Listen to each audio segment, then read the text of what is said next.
Dengue हो, malaria हो, ये तब फैलता है जब गंदगी है। कूलर तो लगे हैं बड़े बड़े, ठंडी हवा भी दे रहे हैं, लेकिन अगर ये कई महीनों से बंद होंगे, बगैर सफाई के यहां पर आएंगे तो बीच में मच्छर ही होंगे।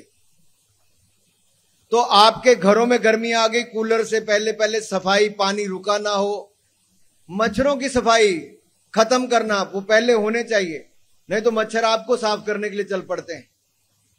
बातें छोटी है। टीबी क्यों होती? गंदगी के कारण होती है, गंदे वातावरण के कारण होती है। मैं यूनाइटेड नेशंस की और WHO की रिपोर्ट पढ़ रहा था, उसमें लिखा था कि अधिकतर बीमारियां गंदे पानी के पीने से होती हैं, और महिलाओं को जो कष्ट पूरे हिंदुस्तान में होता था शौचालय की कमी के कारण, देश भर में महिलाओं को सूर्योदय होने से पहले शौच करने के लिए जाना पड़ता था, सूर्य अस्त होने का इंतजार करना पड़ता था। पूरा दिन आप कल्पना करो, कोई गर्भवती महिला होगी या कोई बीमार महिला होगी, उसके साथ क्या बीतती होगी। 70 साल का इंतजार करना पड़ा। मोदी जी आए तो जाकर 11 करोड़ शौचालय बनाने का काम मोदी जी ने किया, तो जाकर बहनों को और गरीबों को लाभ मिल पाया। महिलाओं ने उसको इज्जत घर देने का नाम दिया है। 3 करोड़ पक्के मकान बना कर दिए।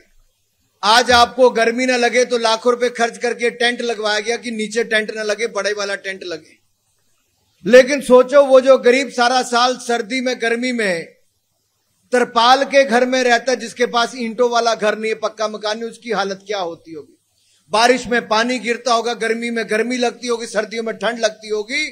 3 करोड़ गरीबों को पक्के मकान बनाकर देने का काम भी किया तो नरेंद्र मोदी जी की सरकार ने किया है। आप बीमार होते हो, मैंने आपके लिए स्वास्थ्य की सुविधा यहां पर दे दी।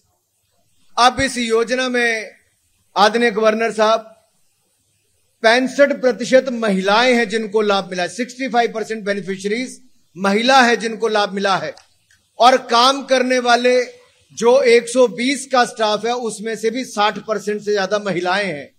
तो एक तरह से महिला सशक्तिकरण का काम भी हुआ है, तो इस सांसद मोबाइल स्वास्थ्य सेवा के माध्यम से हुआ है।